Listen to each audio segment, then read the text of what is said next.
2025 সালে এসে আবারও কিয়ামতের নতুন আলামত প্রকাশ পেল, যা আমাদের প্রিয় নবী হযরত মুহাম্মদ সাল্লাল্লাহু আলাইহি ওয়াসাল্লাম আরো 1400 বছর আগে বলে গিয়েছেন। প্রিয় নবী হযরত মুহাম্মদ সাল্লাল্লাহু আলাইহি ওয়াসাল্লামের একটা কথাও যে মিথ্যা নয় তা খুব ভালোভাবে পশ্চিমা বিজ্ঞানীরা প্রমাণ করেছে। প্রিয় নবী আজ থেকে আরো 1400 বছর আগে বলেছেন, পৃথিবীতে 10টি বড় কিয়ামতের আলামত প্রকাশ না হওয়া পর্যন্ত পৃথিবীতে কিয়ামত সংঘটিত হবে না। কি সেই আলামত যা নিয়ে রীতিমতো চিন্তায় পড়েছে পুরো বিশ্বের বিজ্ঞানীরা?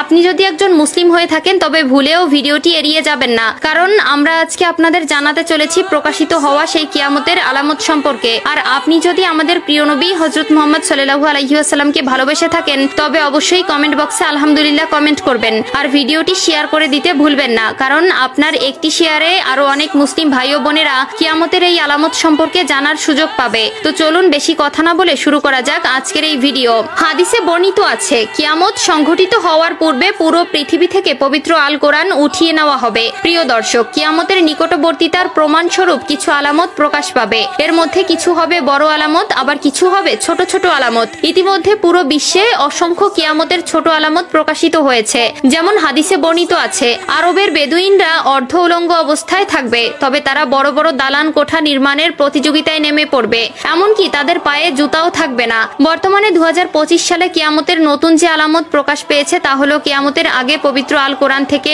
সকল অক্ষর উঠিয়ে নেওয়া হবে। ইতিমধ্যে এমনই কিছু তথ্য প্রকাশ পেয়েছে। আজ থেকে প্রায় 1400 বছর আগে মহান আল্লাহ তাআলা হযরত মুহাম্মদ সাল্লাল্লাহু আলাইহি ওয়াসাল্লামের উপর কোরআন নাজিল করেন এবং আল্লাহ তাআলা ঘোষণা দেন কিয়ামতের আগ পর্যন্ত তিনি নিজেই তা সংরক্ষণ করবেন। আল্লাহ তাআলা পবিত্র আল কোরআনের মধ্যে বলেছেন, নিশ্চয়ই আমি কোরআন অবতীর্ণ করেছি এবং আমি এর সংরক্ষক। সূরা আল হিজর আয়াত নম্বর 9। কিন্তু এমন এক সময় আসবে যখন মানুষ কোরআন ভুলে যাবে। পৃথিবীতে এমন কেউ থাকবে না যে কোরআন স্মরণ করবে। তখন আল্লাহ তাআলা এই পৃথিবী থেকে কোরআন তুলে নিবেন। এরপর ইসরাফিল আলাইহিস সালাম সিংগায় ফুঁক দিবেন এবং এই মহাবিশ্ব ধ্বংস হয়ে যাবে। রাসূলুল্লাহ সাল্লাল্লাহু আলাইহি ওয়াসাল্লাম বলেছেন, রাতের অন্ধকারে কোরআন মানুষের বুক থেকে উঠিয়ে নেওয়া হবে, এমনকি মুসহাফের একটি আয়াতও পৃথিবীতে অবশিষ্ট থাকবে না। ইবনে মাজাহ হাদিস নম্বর 4050। কিয়ামতের আগে পৃথিবীতে কোনো মুমিন ব্যক্তি থাকবে না। কিয়ামত আসবে পৃথিবীর সবচেয়ে নিকৃষ্ট মানুষদের উপর।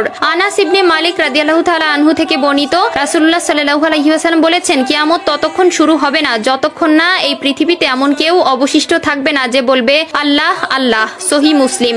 অর্থাৎ কিয়ামতের আগে সকল মুসলিম মারা যাবে। আবু হুরায়রা রাদিয়াল্লাহু তাআলা আনহু থেকে বর্ণিত, রাসূলুল্লাহ সাল্লাল্লাহু আলাইহি ওয়াসাল্লাম বলেছেন, আল্লাহ তাআলা ইয়েমেন থেকে একটি মৃদু বাতাস প্রবাহিত করবেন যা রেশমের মতো মসৃণ হবে। যার অন্তরে এক বিন্দু পরিমাণেও ঈমান থাকবে সে সেই বাতাসে শান্তির মৃত্যুবরণ করবে। সহিহ মুসলিম। এরপর আল্লাহ তাআলা কোরআন পৃথিবী থেকে উঠিয়ে নিবেন এবং মানুষের অন্তর থেকে পৃথিবীর সব মুদ্রিত কোরআনের পাতা থেকে সব অক্ষর উঠে যাবে। যারা একসময় কোরআনের সূরা বা কিছু অংশ জানতো কিন্তু তারা ঈমানদার ছিল না, তাদের অন্তর থেকেও সব মুছে যাবে।